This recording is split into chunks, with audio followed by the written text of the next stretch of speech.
Hello ladies and gentlemen, James Blackwell here. So in today's video it's slightly different. So I'm travelling at the moment, so I'm just on my way to play golf with a friend, John.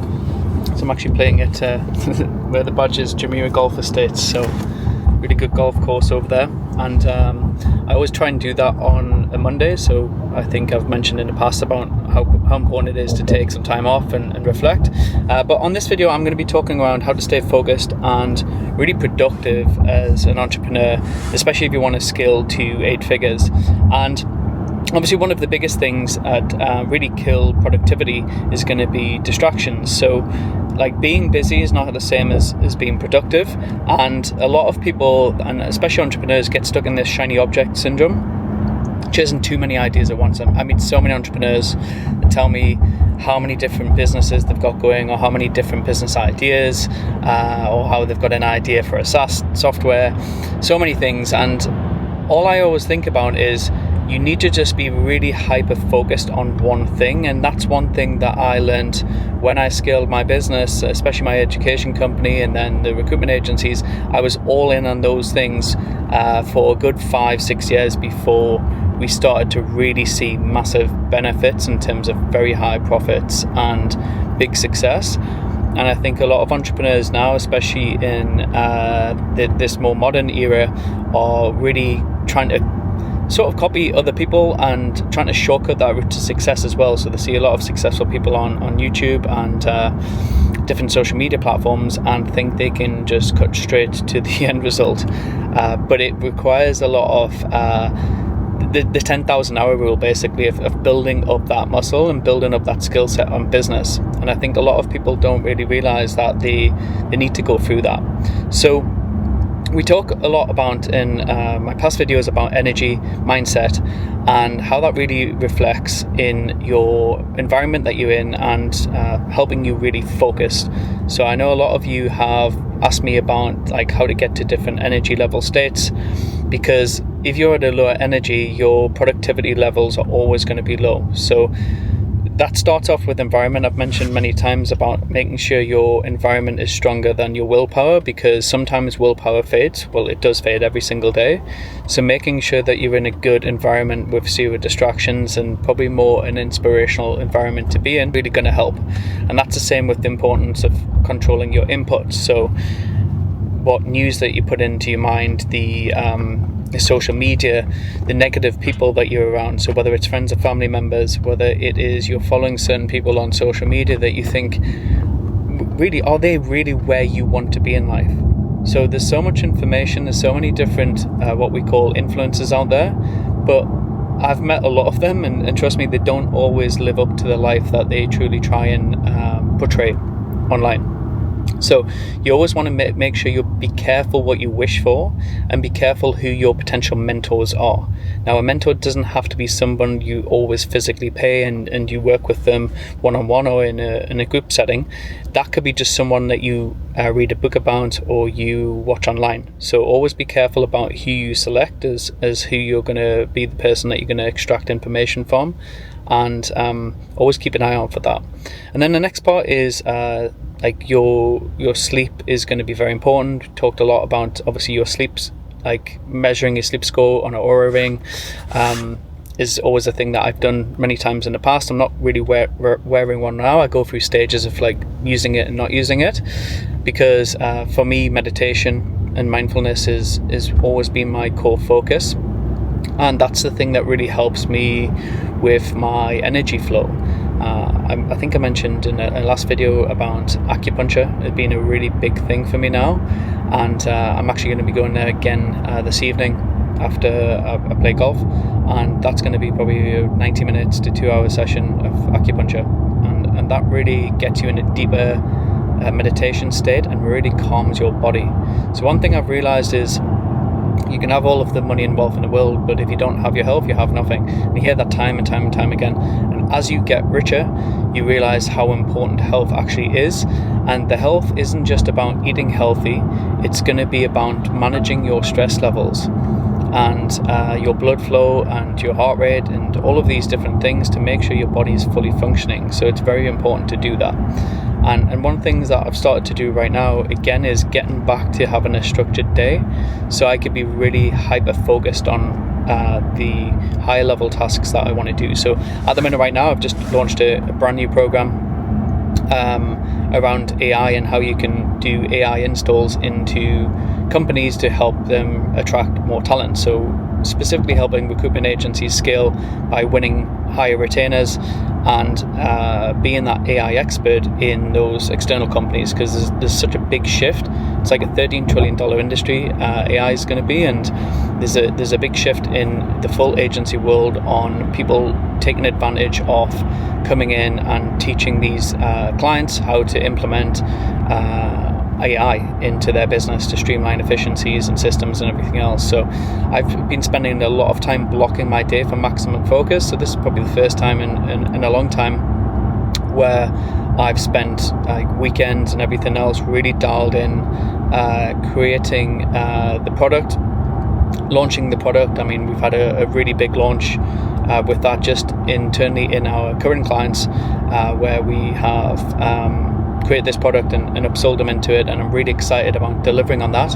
And for the first time ever, I've actually brought on a partner in one of the businesses who is very skilled in AI to help me deliver that as well. So that's been probably my focus over the last few weeks, and it's been really exciting to actually do real deep work again, and really like focus and drill down, because you get a real big achievement for when you actually dial in and you can come from that state of consciousness to really just operate at that higher calibration of work and deliver a world-class product.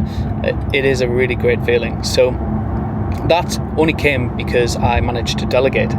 So delegation for you as business owners is key as well. So making sure I talk about it, you free up your time so you can focus on that high value work. So I wouldn't have been able to do that and get things built in a few weeks if I didn't have a big team, not necessarily a big team, a great team that's lean and agile that can do a lot of the other tasks. So you need to stop doing your $50, $100 an hour tasks. If you want to make plus of $1,000 an hour in your business, you need to make sure that you're focused on just that 80-20 Pareto law. So 80% of your focus should come from the top tasks, like the top 20% of tasks. So delegation is key. So remote assistance is one of our businesses that we help entrepreneurs scale by installing a remote assistant, whether it's a personal assistant, a marketing assistant, or it could be an operations integrator assistant that actually helps you implement AI into your business to streamline the systems.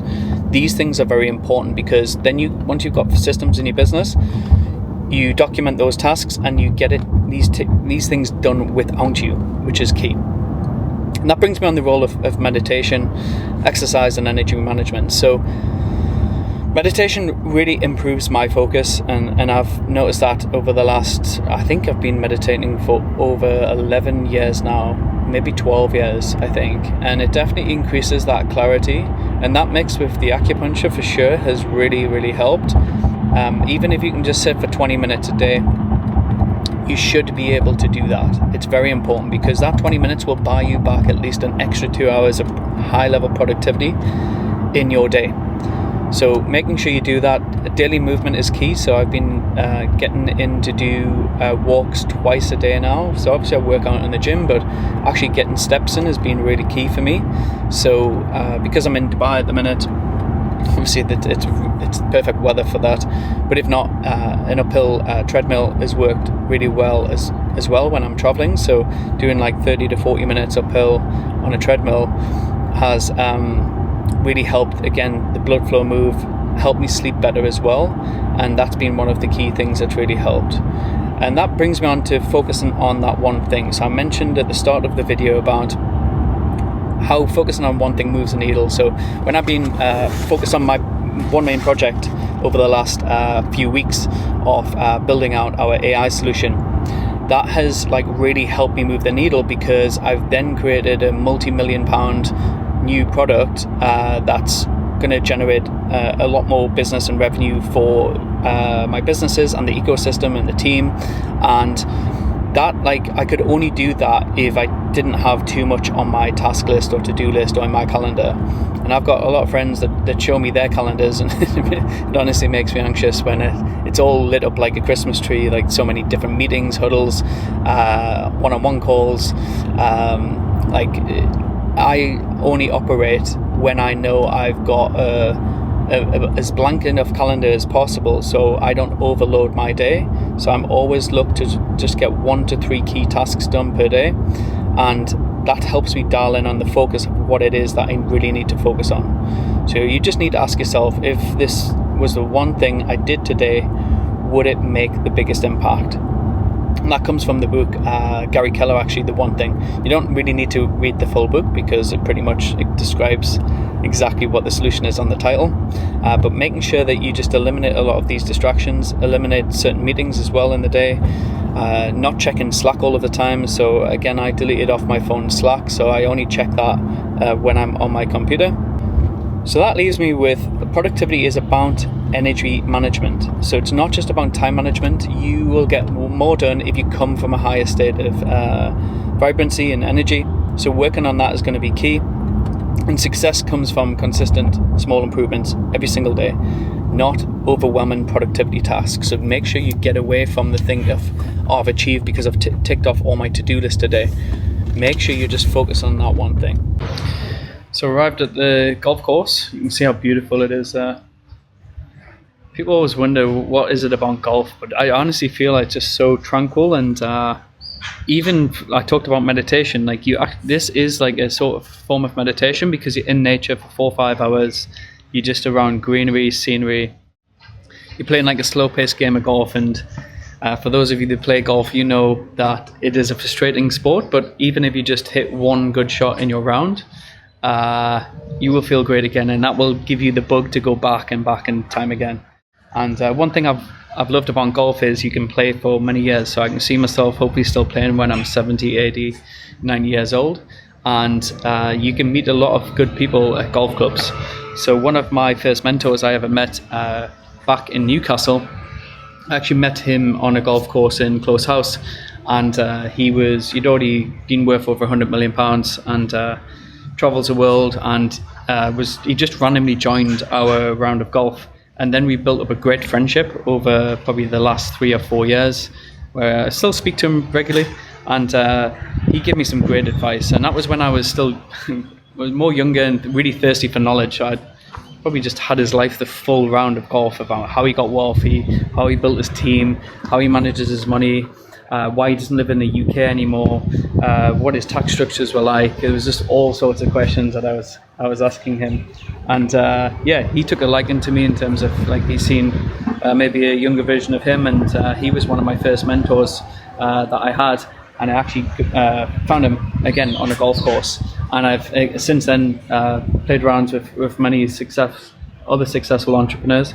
And it's a great way to network. But one of the great things is, like I said, you just get out in nature. Obviously, we're blessed with the great weather here in Dubai, so I probably won't be getting the same type of weather when I get back to the UK, of course not. And everything's always going to be a trade-off in life. But yeah, coming to the golf course and playing some nice golf is always a nice thing to do on a Monday. One of your favourite cars? Huh? Is this one of your favourite cars? Yeah. Nice. For here, for sure. See, it's the best daily. I don't think there's a better daily. But you wouldn't take that mod ball, no? No. This is John, by the way. Haven't introduced you. This is the person that he basically steals money off when he plays golf. No, you're a bandit. This guy plays every single day. Every day? Five times a week. That's good. Yeah, that's cool. That's good. That's cool. It's a Cobra, yeah? Yeah, that's good. But we're gonna play again for money today, which golf is not fun without money. We're not playing for money because I'm not giving you 13 shots. 10 shots. 12 is fair. No, it's not fair. My handicap is 17, yours is 5. Your handicap is like so, 50. Yeah, well, we'll see. I think we'll agree 12. No. And then 10. That's it. I'll do 11 for 1,000. 11. Okay, 11 for 1,000. Yeah. 11 Handshake for 10,000. for 10,000. No. he's too good for 10,000. Second hole, he'll get a par, and he'll be like, I want to bet 10. No All right, chance. 1,000. 1,000, we're in. Dirham. There we go. Yeah, just Durham, by the way. We're 11 not playing for crazy money. Okay, we'll see what happens. So, just finished the round of golf, and who won, John? John managed to rob me because he is a bandit and he plays off a false handicap. No, you played well. Anyone watching this, you don't realise how competitive this guy is until you play golf against him. He is by far, like, I play golf with everyone else and I pay for like 100 quid and I don't even ask for it, but when I beat him I want the money. Well, you want it straight away. Well done, John, you played well. Good game. Deserved. Alright, cool. Good game, bro.